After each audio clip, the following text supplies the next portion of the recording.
Hi, I'm Alicia Abendroth, and this is Tridge Agri-insider, your agri-food for thought podcast where we talk about anything and everything agri-food supply chain, brought to you by Tridge. On today's episode of Agri-insider, Vesselina Pentcheva gives an interesting perspective on the power of data in the agri-food industry.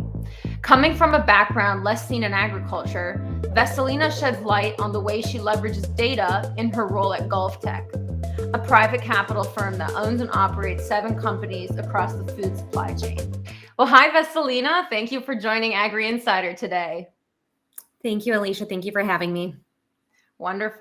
So I thought let's start at the beginning of your kind of journey. Agriculture. Maybe you can share with us what to agriculture, and did you find agriculture or did agriculture find you? Oh, that is a great question. I guess I can say that agriculture found me. I'm very new to the food agriculture space. It's funny. I actually told my family yesterday that I was doing this, and they're like, "Wait, you're an agriculture expert? Like what?" Which is really, really funny. I grew up in Bulgaria. Bulgaria has 41% of its territory is agriculture land. But I didn't grow up in a farm. I grew up in the city. I never had access to a farm, or that just wasn't really part of my family, although there's a lot of Bulgarians that kind of have that house in the country. I grew up, in the city and I still live in the city. And I, remember just going with my grandparents to pick apricots from our apricot tree and some land that we owned, but it just wasn't really part of my life. And it wasn't something I was interested in. Honestly, I thought that agriculture, farming, and everything it looked boring. And it was like, why would I want to be covered in dirt? And I hate saying that, but that's kind of like when you hear agriculture, I think that's people's first response is that, it's being on the farm, being covered in dirt. And I developed my career I started my career in marketing and data strategy. And then I got my master's in international relations and international finance, and switched to consulting, built a career in consulting. And then about 2 years ago, actually, I started working with a company, my current company, that, they had just acquired a new startup in the agriculture space. And I was tasked to kind of help with business development, and the topics were avocados, tomatoes, and broccoli. And I was like, oh, this is, never really done research about avocados, tomatoes, and broccoli. And that's kind of the starting point. And then I did a project where I had to size the market of sun-dried tomatoes. Again, not something that I ever thought I would have to be doing in my career. And slowly I just realized how much I loved agriculture. I am such a huge foodie. I love to eat. I love checking out new restaurants, but I never really thought about where was my food coming from until I started on these projects. And then, I continued to be interested in it and, continue to kind of grow with the space. So a lot of what we're going to talk about today, probably, I will by no means say that I'm an expert. I'm still learning in this space since I've only been working in this space, formally for the last 2 years. But I think it just shows how this is such, if this space can attract somebody like myself, then there's so much opportunity for others to enter into agriculture, because it's so fascinating. And I know I'm sure we're going to get into some of those dynamics throughout the conversation. And yeah, no, as you're speaking, I just keep thinking this kind of phrase came to mind, dirt to data. I think you've really gone through an evolution as an individual, right? Kind of growing up in the city, experiencing life from a kind of very urban perspective, and then moving within an urban setting, most likely. I don't know where you live now, but into this really important space of food and agri. So I think it's an exciting evolution, and it's really the reason why I also wanted to have you on, is to kind of showcase that agriculture doesn't have to just be dirt, right? Like Okay. it can be the data, it can be the consulting, it can be, optimization, it can be processes, it can be all these other really cool and analytical things. So yeah, we're definitely going to unpack that a bit further. What I wanted to ask, so you kind of touched on it a bit in your last answer, but you had talked about being a foodie and looking at where your food comes from, right? Kind of discovering the supply chain, the background behind the food that we eat. Is that, would you say, your main passion still today for being in this industry, or I guess staying in this industry, right? Because a woman like you would have many options. Is that a reason? Is that kind of your main passion driver at the moment, or are there some other things that also move you in this industry? Yeah, it's a great question. I guess I'll just take a step back and I touched a little bit about the fact that I studied international relations and international economics. It's something that I've studied my entire my entire professional degrees. I have a bachelor's in international relations and economics, and then a master's in the same topic. And I always wanted to do a career in internet, something globally, right? I was like, every time somebody, mentions an international country, my entire, eyes peek up, because I'm like, yes, let's talk about it. Cause it's just something that drives me. I'm an international person. I grew up in another country. I love to travel. And I didn't put two and two together. And I know that sounds very naive, but food is the most international business there exists in this world. And I think that is honestly what excites me and what drives my passion. And it comes to the supply chain side of it. How does food travel from, we in the United States, we get a lot of our food from Mexico and Canada, but how does it travel from those countries into the United States? There's a lot of economics, and economics is such an important topic within food, because if a currency, falls in one country, that impacts your business drastically. So all the topics that I have studied and, wanted to work and apply in, I wasn't getting that through, definitely not in my career in marketing.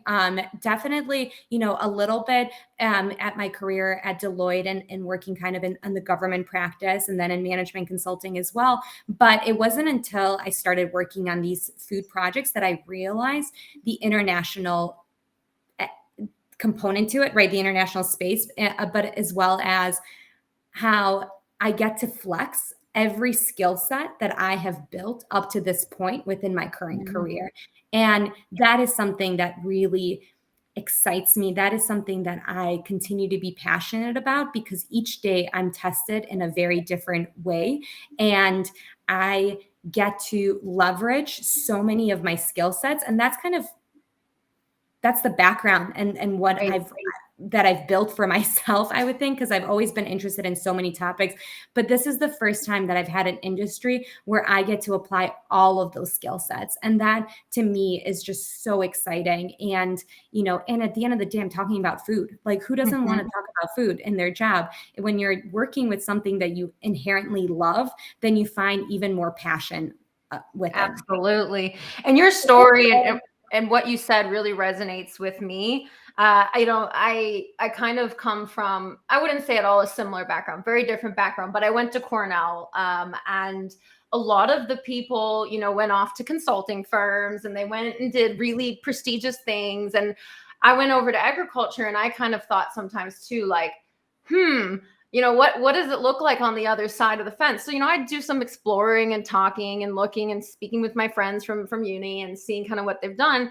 And I just, it dawned on me a couple of years ago that, I've had a lifelong career in this industry, but it is the industry I want to be in, because it does exactly what you said. It leverages all those skill sets. You have such a versatile view of the world, versatile kind of, application of things you've learned in different parts of your life, right? It kind of harnesses the full picture of what makes Vesselina Vesselina. And yeah, so I really, that really resonates with me. And I think that's something I'd love to also, drive home with the audience, is that agriculture is very dynamic, and it is, food and agri, really, like you said, the supply chains are very dynamic, and they actually can be really exciting. So yeah, let's go over to GolfTEC. So you're working at GolfTEC at the moment. Maybe just tell us a bit about, your title, how you got that job, what you do as a company, just a little bit about the company and your role. Yeah, absolutely. So at GolfTEC, my title is Senior Manager of Strategy and Innovation, which is a lofty title that honestly means a lot of different things. Just to back up, GolfTEC is a private capital firm. We own and operate 7 operating companies across the food supply chain. And our companies are actually the world's recognized leaders in engineering, manufacturing, sale and lease of equipment that are oftentimes used in food production and food processing companies. We're kind of the people behind the scenes. We make the heavy machinery that is being used within food processing plants. And then we also have a couple additional companies within our portfolio that touch every aspect of the food global supply chain. Our newest acquisition is actually focused a little bit more on the front end on, kind of the farming and, farm to retail. But we do, we're in packing houses, we're in food processing plants, we are at the farm as well. All of our products are there. With my role, the way that I got into the company is honestly, I fell into it. I was introduced. I got lucky, I think, because, they approached my old manager with a project. And that's kind of how I started to learn more about the company. And as I was learning more about it, I just found how exciting it is because, we operate in 85 different countries. We have customers in 85 different countries. We have,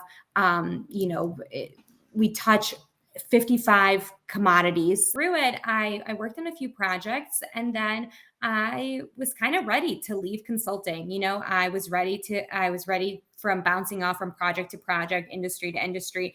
And I really found a passion within this space. I kind of approached, the client at the time, my client, not my bosses. And I was like, hey, I really loved working with you. Is there a potential opportunity? And, their immediate response was like, no, but let's keep talking. And then, they were able to create this position for me because they recognized that I think they recognized that I brought an interesting and unique skill set, and I was very excited about it because honestly, this was my favorite client that I've worked with. I've, up to this point in my career, I've been in a client-facing environment from advertising to then consulting, and all the clients that I've enjoyed working with were all food clients. So it was just, and in my role currently, I work on different strategic projects across our portfolio of companies, really focusing on the 2 newest acquisitions within our portfolio, and really helping them devise strategies for how to continue to grow. So I get to use the growth toolkit that I built in my previous position to really, and I'm applying it to our companies and really helping them, size markets, really helping them, understand where the opportunities for growth are. And then also, focusing on a few more tactical, how to run a business. That's something new to me. I've, from a consulting perspective, you usually work on the strategy and, and the analytics and the research, but now I also get to dive into some of the tactical day-to-day components of running a business. And as I said, it's such a dynamic role, and it fits my personality and my background really well because I get to, flex so many different skill sets. That's wonderful. I would love to learn a bit more about the two newest acquisitions and kind of what they do, and give people in the audience a bit of a flavor of the type of projects that GolfTEC is involved in. Because you had said food processing, you know, there's a bunch of different companies in that portfolio, but maybe the two that you're most intimately involved in, you could just shed some light on kind of what they do and what projects you're working on specifically. Yeah, absolutely. So I'll probably focus most of my, our time together today on kind of our newest acquisition, which is a startup in the post-harvest food space. And they developed a unique way of applying a chemical that has been used within it's not a chemical, actually, it's a compound, I guess, that has been used in the food agriculture post-harvest space for the last 20 25 years to extend the shelf life of fruits and vegetables. And our company actually developed a unique way of how they apply it, where it's applied on a sheet, and then it's placed within a box of fruit and vegetables. And what it does is that the component, it's called 1-MCP. It's been used in the apple industry for the last, like I said, 25 years. That's why we see so many different of apple varieties all year round on the market.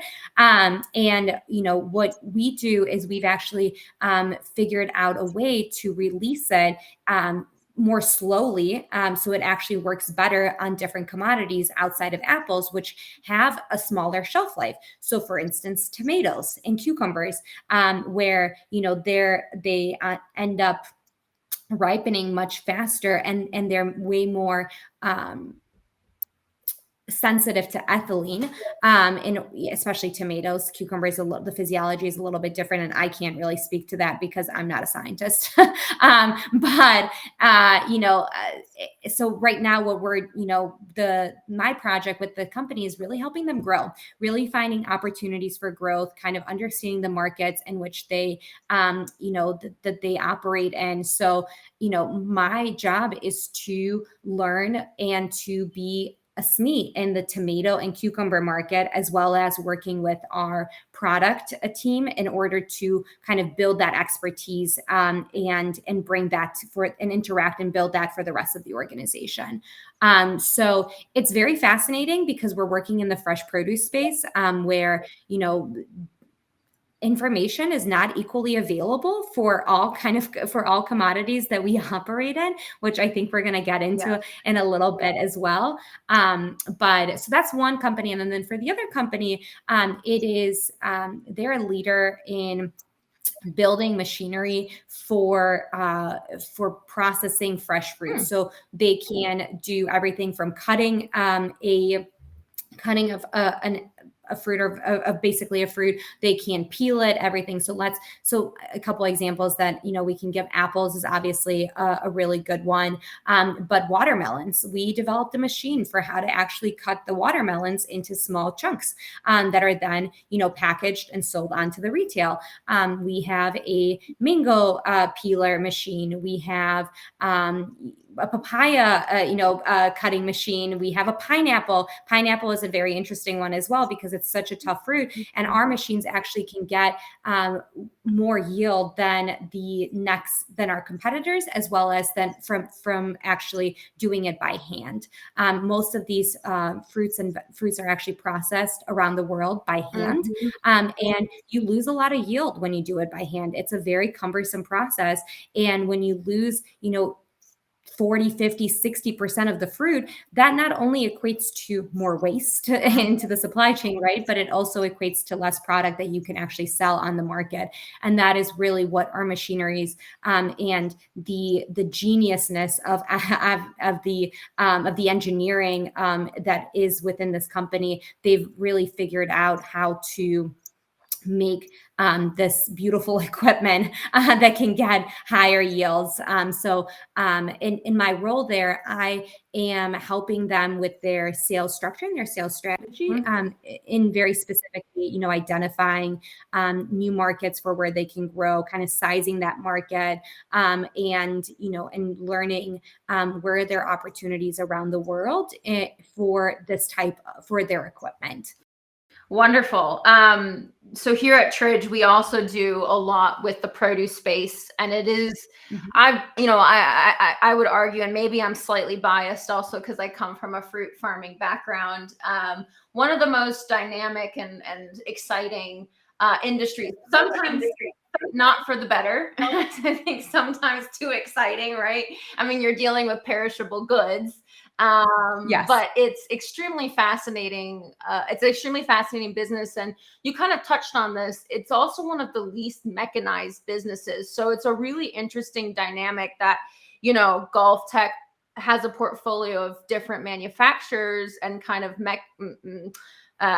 factory or I guess machinery providers for processing fruit, right? In an industry that is historically quite well, and even today, not even just historically, quite manual labor driven. In fact, I had a wonderful conversation with one of the companies, Atlas Pacific, and he told me, one of the team members there told me that the kind of green part in a strawberry is actually removed by hand. That is still the industry standard.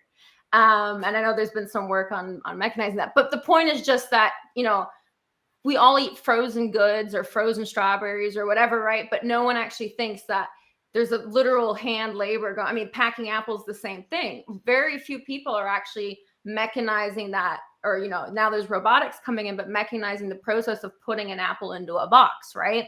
So it's a really fascinating industry. So just to clarify, GolfTEC is only produce then in the produce space, or they have other portfolios too? Primarily in the fresh produce space. We do have one of our companies that is in tuna manufacturing, but it is a little bit outside of it's still, it's the same type of, leasing model as some of our other companies. So there's a lot of synergies there. But I will say that, primarily, and at least the businesses that I touch are primarily in the food space. Cool. In the agriculture space, not the food. I mean, tuna is also food.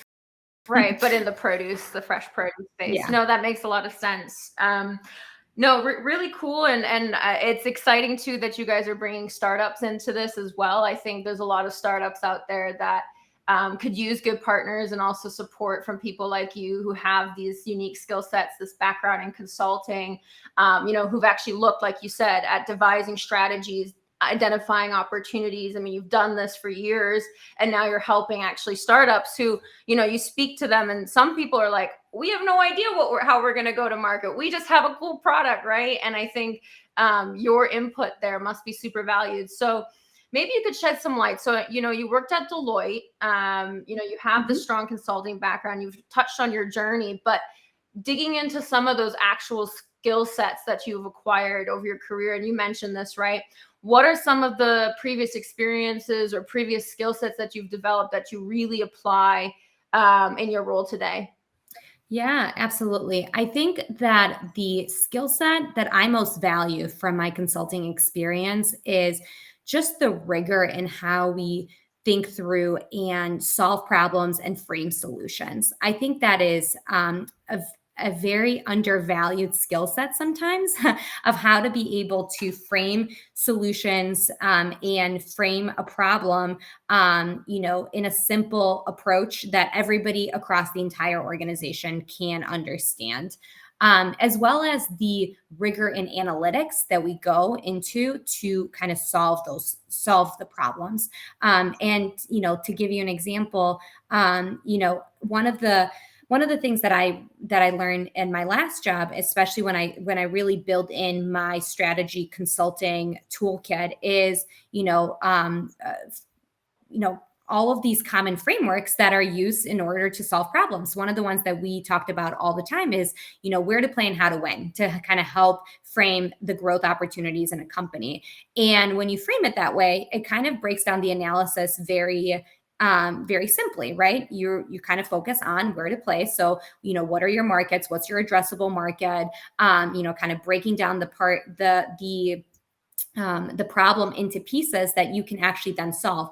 We oftentimes, another way to kind of talk about this is the hypothesis driven approach, right? It's like you have a hypothesis and then you're kind of framing it and breaking down the problem in chunks that you're feeding back into that overall hypothesis that you form within the industry. And so kind of on that case, right, that framework where to play. So, right, you're talking about your addressable market, you're talking about your customers, and then how to win. It's, what's your go-to-market strategy? How do you talk to those customers? Where are you actually going to win the most with those customers? What are the products you're going to be selling? Kind of what's your value proposition? What's your marketing message? And that has really helped me, especially working with a company that is commercializing a new product, because it actually provides that underlying framework that everybody can go back to and understand, and and have that common language for what is all this information that we're collecting from the industry and from our sales conversations and whatnot. Where does that feed back to? When you have that framework or that hypothesis, right, you can always feed all that information back to that underlying hypothesis. And that is really something that I think is a skill set that is especially taught in consulting, because that's how you solve projects and that's how you do projects in a very short period of time. I mean, think about a strategy consulting project is usually 6 to 8 weeks. And you have to learn a new industry. You have to, oftentimes you have to learn a new industry. You oftentimes have to learn the client. You have to learn their competitors. You have to learn everything about them and also solve a specific question or problem that they have in a 6 to 8 week period. Mm-hmm. That's not easy to do. And there is, there's so much rigor to it and so much, just the way that we approach kind of solving those problems in that short period of time. I think that skill set is just one that I continue to hone. I can't say that I'm an expert, like that I've, mastered it, that I'm an expert on it, right? That I've managed it, but I don't think anybody is in consulting. I think that's why people stay in consulting, is because they're so excited and challenged by that, and they love, applying lessons learned from other industries, right, to kind of solve new problems and kind of building on top of that toolkit. And I'm just excited that I have a foundation of that, and now I get to apply it within a specific industry, really dive into it, but also learn from the expertise and the knowledge that exists within the agri-food industry, because there are so many smart individuals within that have been solving problems and that have been working in this space for such a long time that, combining that knowledge, but maybe offering a different perspective on how to analyze a problem or how to use data to kind of solve the problem or bring, a little bit value through data, through that equation. That's something that that's kind of where I see my space and my role within this, and kind of the honestly, the role that I've been trying to play within our portfolio. I love that. No, it's extremely interesting. And I also liked what you said about perspective and kind of cross-industry perspective. I think one thing that we see in agriculture is, a lot of people are born into it. They stay in it. They don't venture out of it, right? And there's nothing wrong with that. I think loyalty to the industry is extremely important, and for a lot of reasons, especially at the farming level. There's just certain things that get passed down generationally that are extremely important. But I think, at the same time, having another perspective, if it's the tech perspective, the consulting perspective, the marketing perspective, the corporate perspective, right? Bringing in, other industries even, right? Leaving agriculture, maybe going to oil or going to, again, tech, computer, IT, any of these other industries, you learn little bits and bobs and you can bring back new ways of working to agriculture, right? So I think it's extremely interesting to kind of foster a bit of a wider ecosystem and actually widen the view a little bit and bring in some other perspectives, which I think you absolutely do through your consulting background and through the unique background you've had So you mentioned quite a few times while you were speaking the word information, right? And I Mhm. think you're somebody, and just based on conversations we've had in the past as well, who loves data and who loves information, and you're using it, as I understood, to solve these hypotheses that I'm guessing these hypotheses you're kind of setting out for yourself, right? You make Correct. right, like a research statement, and then you go off and you Yeah. find this data to solve this research statement. Maybe can you shed a bit of light on how that workflow is for you? So, you're using data and intelligence in your work, but how do you get that data? How are you processing that data? I mean, what does all that data mean to you? Yeah. Oh, that's a lofty question. So if I back up, data right now, it's such a buzzword. Everybody loves data, right? Everybody says, I want the data. I want to see the data. Why is that? Obviously it's because when you give a data point, right, it provides more value to it. It kind of provides that signal to the industry of kind of the magnitude of what you're talking about. I talked about our company and I said, we're in the food manufacturing space. But if I tell you that, it's that we've estimated that in every grocery cart in the US, there's greater than a 70% chance that a GolfTEC Group company helped to produce at least one item in that cart, that gives you a much different perspective, right? It kind of, it provides a little bit of that magnitude, as well as, if we say 85 countries, we're operating in 85 countries and we process over 55 commodities, that data not only helps you quantify our impact, but it provides kind of a signal to the size of our company and then the impact that we have on the industry. And those data points that I just mentioned are not always very easy to gather because they're not, in this case, we obviously can leverage our primary data, our internal data to kind of, summarize that.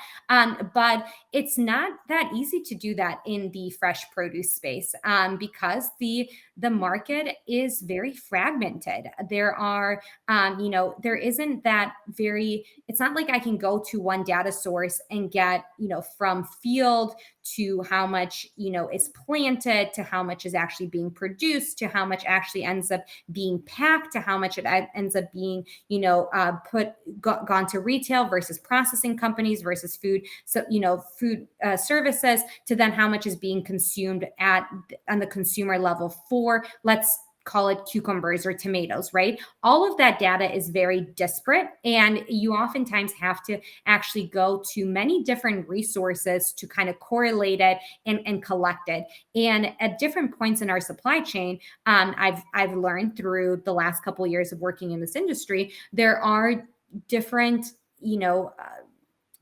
quantities of the information that is available. And when you're trying to kind of talk about what is the market for tomatoes look like, right? And you kind of have like such a large picture, or, you talk about what is your addressable market, you kind of have to take a step back and say, okay, what am I talking about, right? Like, am I talking about at the front end? Am I talking about how much is actually being harvested? Am I actually talking about how much is being sold to retail? And then where am I going to get that information? So for me, my process has always been to kind of distill it down into what point in the supply chain am I talking about, and kind of where can I start to source that information. I think I've become very adept at understanding where different sources of truth exist within the industry.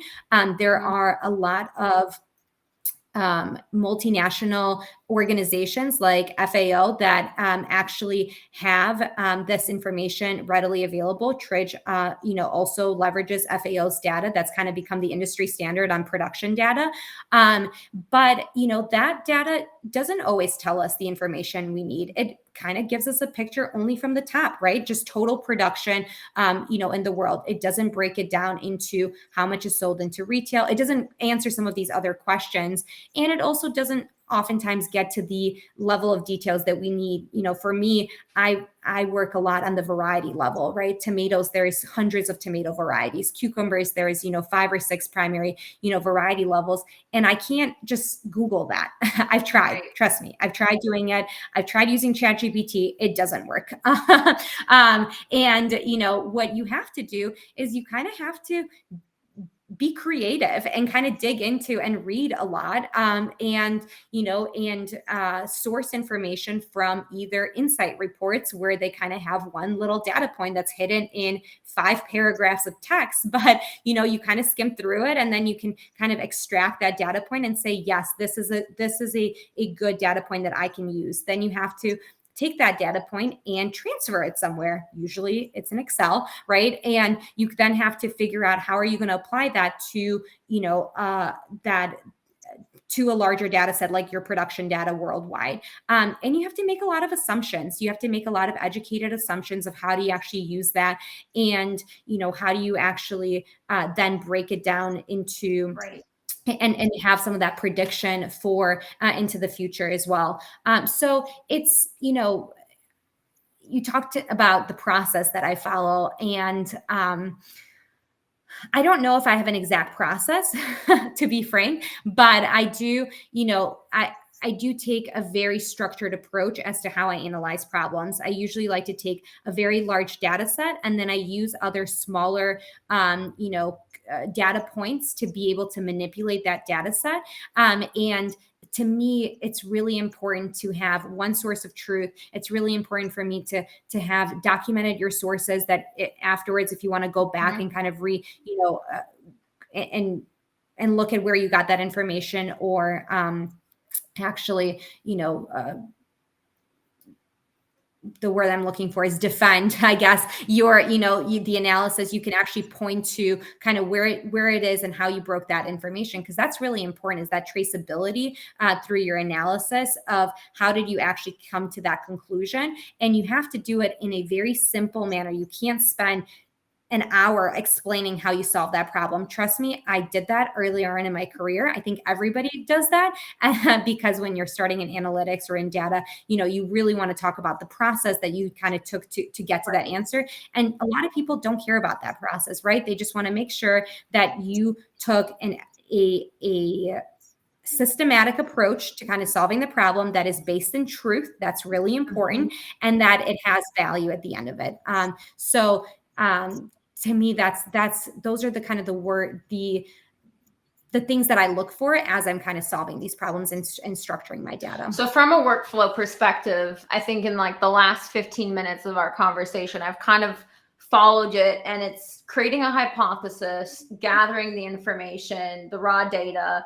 You're using a couple different sources. You mentioned FAO. I hope Tridge is in there too, with our market intelligence platform. Great.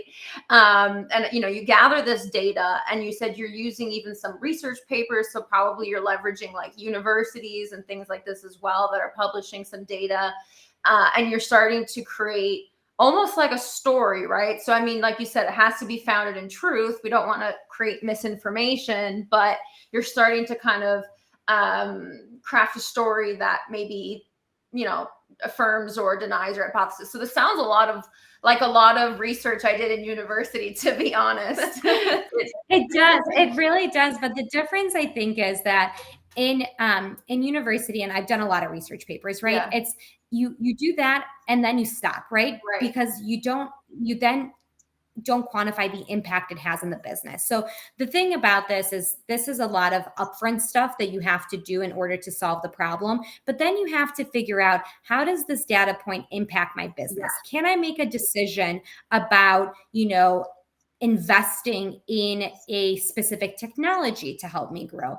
Using that data point, can I invest in which market I'm going to go after, right? And it's these data points honestly help us determine where to spend our energy as a company and where to spend, our energy as individuals as well within a company.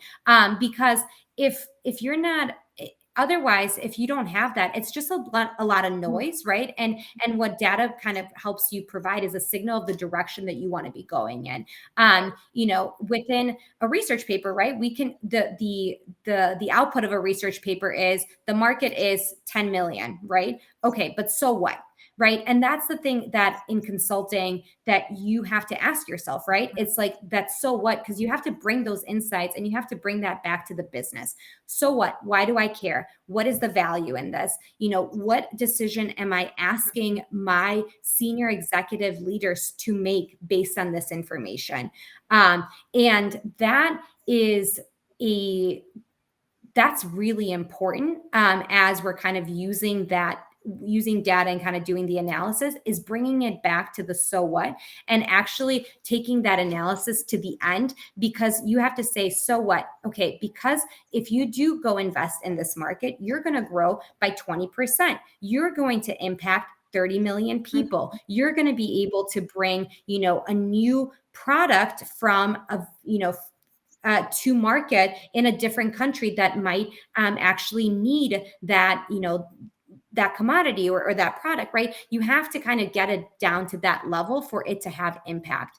And one of the things that I've noticed within the agriculture space is that because data isn't used in that format to kind of draw out that value and tell the full story, that oftentimes people underestimate the power the data can have, right? And because it is so disparate and it takes so much time to kind of structure it in order to be able to tell that story, that we don't spend enough time investing in getting more information, right? And investing in kind of in structuring the information in a way that is easier to handle, because nobody should have to go into 20 different stories to be able to correlate all of that information. You would want to download a data sheet, right? That's kind of what everybody thinks about data, is that there is a simple data sheet that you download, you put it into Excel, or you put into Python, or you put into another, system software like that, and then you just have to write a couple formulas, and then boom, that's your answer. Right. That is oftentimes not the case. I had to smile while you were speaking, because I just had recently I had a conversation with my aunt, who is a professor and was formerly a dean for a business university in the United States. And she just taught me this principle of the what, so what, now what. And you kept saying, the so what is so important. And I had a small epiphany, because I realized a lot of what universities typically do is they kind of get stuck on the what, but they don't actually address the so what and the now what. And I think that's a really cool bit that you highlighted there, where, you get to take some of that research, that learning of the what, and apply it into the so what, now what in a business sense. And that you get to do that, for startups and traditional businesses all across the kind of supply and value chain. I think that's super, super neat. And I really think I like what you said about, no worries. I like what you said about it. You're taking the research and you're translating it to the business. One thing I would say, though, so, you said people underestimate the power of data in agriculture. I think one big barrier to it is partially there's just so many data points you could assess, and it's hard to always know, okay, well, which one will actually drive impact to my business, right? I think about farming. I mean, if you really wanted to do it through this new buzzword of precision agriculture, right? You could be getting data points from irrigation, sunlight, temperature, rainfall, right? And it's just so much, like you said, noise, that it can almost feel overwhelming and daunting. You say, oh, well, let me just go back to my gut feeling, right? That's helped me so far. And I think we are in this kind of time of change, but, what are your thoughts around data fatigue? I think, too much data, too much getting buried in the mass of numbers and not being able to make sense of it all. Yeah, I talked about that pretty recently, actually, with a colleague. And data fatigue is definitely a thing, because data is such a buzzword, right? We all talk about data. We all want to have a lot of data points. And then you get the data and you're like, what do I do with this? Right? This is too much information to process. I don't actually understand, as you were saying, kind of what to do with this type of information. I think this is where having that industry knowledge, having that perspective on the problem you're trying to solve, and that kind of framing that, that I've been able to kind of build within, consulting, is that you start to understand how to parse out the signal and the signal versus the noise, right? And you kind of almost overcome that data fatigue barrier, because you're using data to fundamentally to solve a specific problem, right? You have a purpose with what to use with that data. If you don't have purpose and you're just consuming data, that doesn't, it's there, you're missing that so what, right? Like you're missing that end point, and you're just kind of absorbing information, and you're not using it to end up having an impact with it. That is why it is just so important to know what you're using that information to do. Because if you don't, and if you don't have that purpose, then you're not going to be able, then you're always going to be in that data fatigue mode, because you're just consuming too much information. And we're constantly consuming information in both our personal lives and in our business lives. So you kind of have to do it for yourself, honestly, and say, why am I using this information, right? Why am I reading this? Why do I care about this data point? And oftentimes the answer is so I can understand how to sell to my customer, so I can understand how to enter this market, right? So I can understand how to where the opportunities are for building a new facility, for instance, right? All of these are data points that can actually kind of lead back to that impact, right? And that's so what, but you have to have purpose. Otherwise, you're always going to be in this data fatigue mode. So the why is super critical. And I like that you kind of said, define what you're actually using the data for, not just have it for the sake of having it. Which leads me to my next question. Is there any advice? You have a really unique perspective. You have all these workflows and kind of experiences across industries. Is there any advice you would give the industry? Yes, I would. The industry as a whole. Wow. You can narrow it down if you need to. No, it's funny. I think the advice that I would give is for us to start using data more. And I know we just talked about data fatigue, right? But to kind of showcase the value of data. So let me give you an example. Mini cucumbers. Mini cucumbers have grown by 25% in retail over the last year.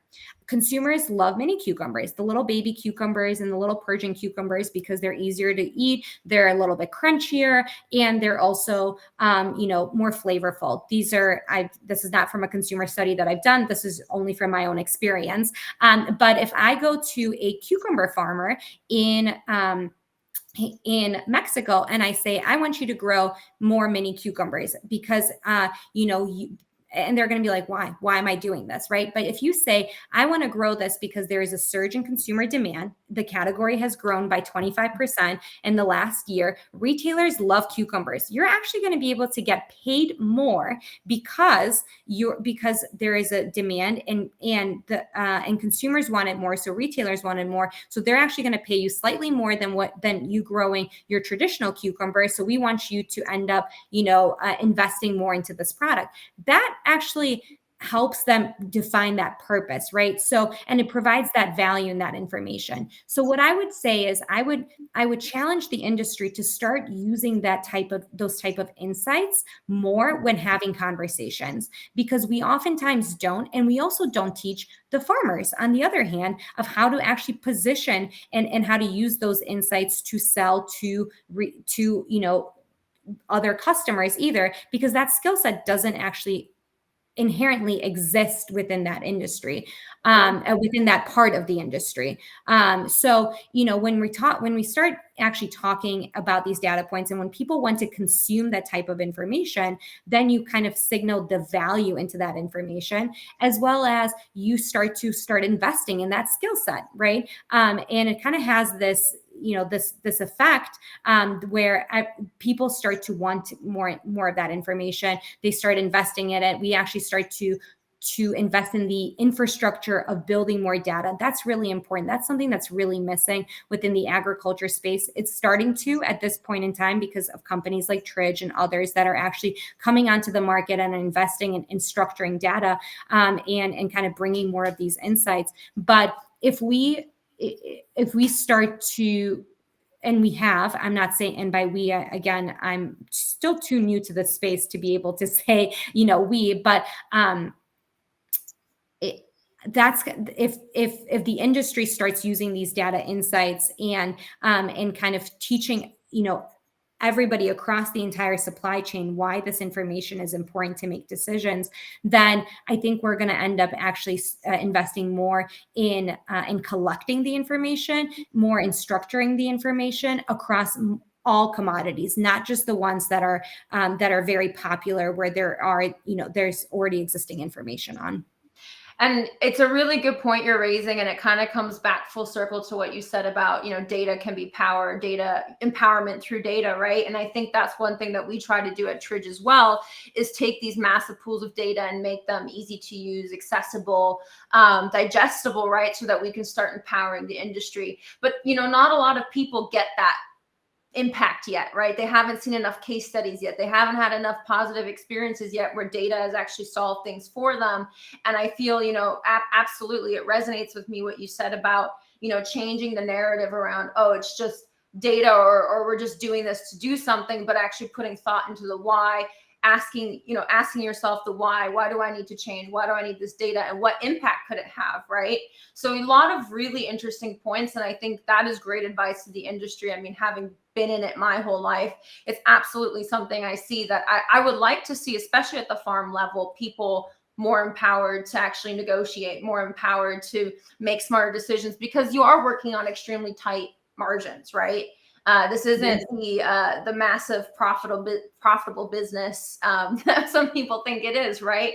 It's a very asset-rich industry. You're not dealing always with huge profit margins, and there's a lot of risk affiliated. So having some real insights into improving your business, they're absolutely. I think they need to become more available. And I think honestly that level, that until that lack of transparency has also profited the business, right? Because, people do try to actually hide that type of information because you're trying to differentiate from your neighbor next door, right? And you're trying to get a higher price than your neighbor next door. Otherwise, you're hurting. So data, yes, it can be very, very powerful, and it can enable a lot of good within the industry, and in a push towards more growth, potentially towards, again, more transparency. But we also have to ask ourselves, does the industry want that, right? Because there is that level of, like I said, it's been used for the advantage of other players within the industry. But, when I think about data and the value that that I would like to bring to it, is I would love to start, for people to care about, where does my food come from? How does it move throughout the supply chain? How does it get to the retailer? I would like to start asking those questions and have more transparency across the flow of goods, because then when you have that transparency, you can actually make better decisions of, maybe we shouldn't be sourcing from 2,000 miles from here. Maybe there's an opportunity for us to create more efficient ways, or maybe there's a way for us to apply our product to basically enable the flow of goods in a more efficient manner than it has been in the past. But we can't do that, right? We can't draw those correlations. We can't, provide those insights to our customers unless we can track the back end, the actual supply chain, and say, if you put our product, right, that extends your shelf life, you can actually get this tomato that is a little bit riper that you haven't been sourcing from, because by the time it gets to your shelf, it has disintegrated because, it doesn't have enough days across the supply chain. But now you can do that by using our product, right? And those are the types of, honestly, of of insights and of why I want us to invest more into data, because I want to have access to that type of information to help, tell a better story about my product, about my business, and about how my business can solve solutions that you might not have been even thinking about because you've been, under this business as usual type environment. Right. No, and I think you mentioned a lot of good points there. I mean, data can be weaponized, and there has been a lot of profiteering through the data asymmetry. So, as much as we think, oh, this might just be a simple conversation about data, there are people out there who would also, like you said, block that transition for various reasons into, let's say, a very information-free space within agriculture. So it's an interesting time, and I think there's definitely it's a trend that we don't think about quite as much, but this evolution of data and agri-food is definitely an exciting trend. One last kind of question I wanted to ask, drawing the scope maybe a bit bigger picture and stepping even aside from the data. Are there any trends in agri-food that you've noticed since being in this industry that also gets you excited? So, we've talked about data, but maybe there's anything that has you particularly excited, or maybe there's something that also particularly concerns you. I mean, I think a lot of people step into this industry and they go, oh my gosh, this is not at all how I thought my food was being produced. I thought it was coming from, I don't know, little farmer John down the road. He was just picking his apples and bringing them to the store, right? Like, people sometimes don't realize the complexities in the supply chain. So I guess this is a two-pronged question. What trends have you excited, and what did you kind of realize when you into this industry? Well, let me start maybe with excited. You always want to end in a positive, right? So like maybe I'll start with something that's an issue that kind of concerns me, and then I can go to something that excites me. One of the things that concerns me is just overproduction, and in general, and just what do we do with that overproduction? It's not across all commodities, but there is that. That is a topic, there is, we overproduce lemons, for instance. And what happens with that overproduction, we end up destroying that crop. And that is hundreds of thousands of millions of dollars down the drain. But it's also waste. It's also, not, it's a drainage of resources of land that can be otherwise used to produce something different.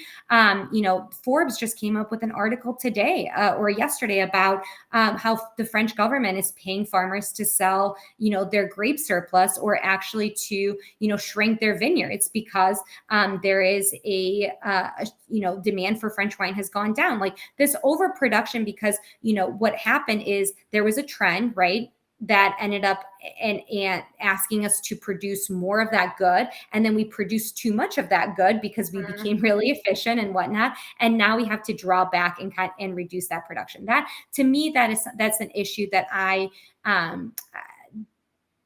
concerns me. And I do think if we can get better at predicting kind of those consumer trends, again, I don't want to bring it back to data, but data is a really good case here. Yes, it's a good case here of kind of helping us, predict that a little bit earlier on if you have access to more of that information, or you start to collect that information, because maybe you would actually stop to, you can curb that overproduction. Usually data comes,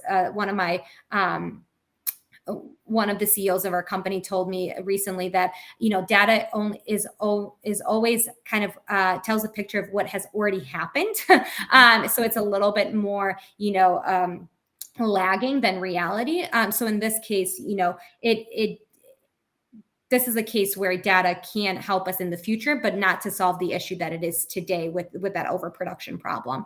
Something that excites me about the agriculture space is just the company, organizations and conversations that are happening across multiple different stakeholders across the food supply chain. So, for instance, I recently went to ReFed to their food waste conference that they hosted in St. Louis back in May, and I was just it was it's the first time that I've actually attended such an event. Cool. And what I was so excited about was that there were stakeholders from all groups and industries.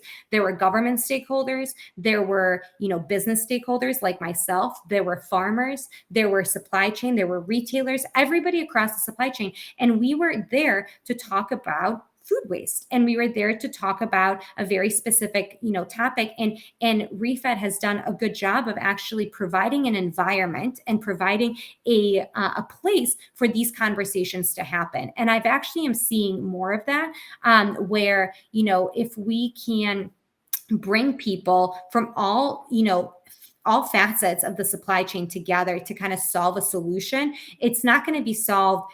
Food waste is an example, right? That problem isn't going to be solved by one stakeholder alone, right? We're not going to solve climate change with one stakeholder, right? We need to create these communities where and these areas where multiple stakeholders that have a stake in the game can cross-pollinate ideas, can come up with those solutions. And just being in that type of environment was so energizing. And I just left that my time in St. Louis just feeling so energized and empowered and excited to be part of this community and to be, just one little, dot within the industry, but that we're all working towards something, and we all have some of us have a common goal that we can actually solve from different areas. So that's really, it's something that I am looking forward to participating in those type of conversations more as I'm as I grow within this industry, because I think there's just so much power in bringing these type of, people together and especially from different industries and different perspectives. Absolutely. And I think that plays back to kind of also the theme of our conversation today, which is that cross-pollination from different perspectives and different industries and, coming together to solve some of these problems. Like you said, overproduction. I think that is a great topic. And I would almost love to do a whole other podcast with you on overproduction data, because there are many other experts that are much better equipped of talking about that topic. It's a great topic because absolutely supply and demand have been, slightly taken out of its natural homeostasis in agriculture. And sometimes we don't catch up with supply and demand cycles as quickly just due to the nature of the business, right? You plant a tree, it takes 5 years to become productive. How do you react to market changes with that kind of slow pace shift? So I'll leave that for another podcast. So did you have any aha moments upon stepping into the agri-food world, especially being that you came from a non-traditional agri background? Yeah, I think that aha moment that I had is when I attended Fruit Logistica in Berlin earlier this year, and I realized just how global this industry is. Fruit Logistica honestly, that experience made me fall in love with the agri-food business industry. And after that experience, I said, I am never leaving. And the reason why is because it's in Berlin, you go to the Berlin Conference Center, and every hall is actually organized by country and by continent, and you actually see globalization happen in real life. I've been studying globalization and international affairs my entire professional educational, I have a master's and a bachelor's, and I have never seen it happen in real life the way that I saw it at Fruit Logistica. And it's just, it was so cool. And you could see the cultures being represented, and you just really saw how global and how and just the culture of food, it was just represented in those halls.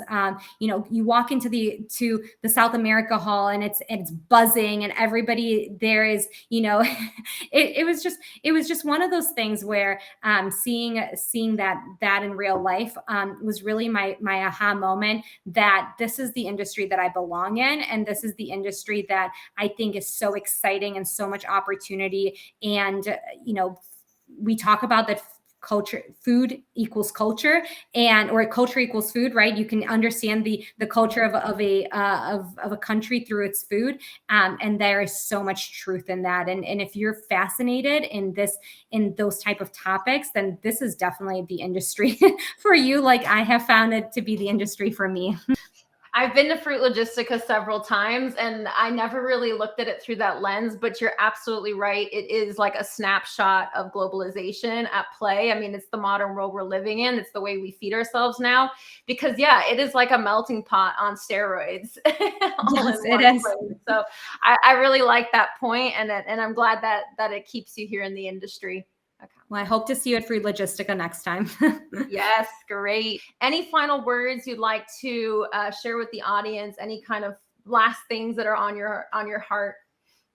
Yeah, I mean, throughout this conversation, I thank you again for inviting me. I definitely don't want to categorize myself as an expert in this, because I'm not, right? I'm still growing within this space. I'm still kind of learning, kind of what all the parts are, and I'm still kind of finding my voice and my platform, within this space. But one of the final words kind of that I would have for the audience is be resourceful and be curious. That is something that I think that I have brought to any experience and to any career that I've, had, is being resourceful doesn't just mean finding, doesn't always just mean just like knowing where to Google a certain information, right? It's using people within your network, using, events like I said, like a conference or others to find answers and to kind of,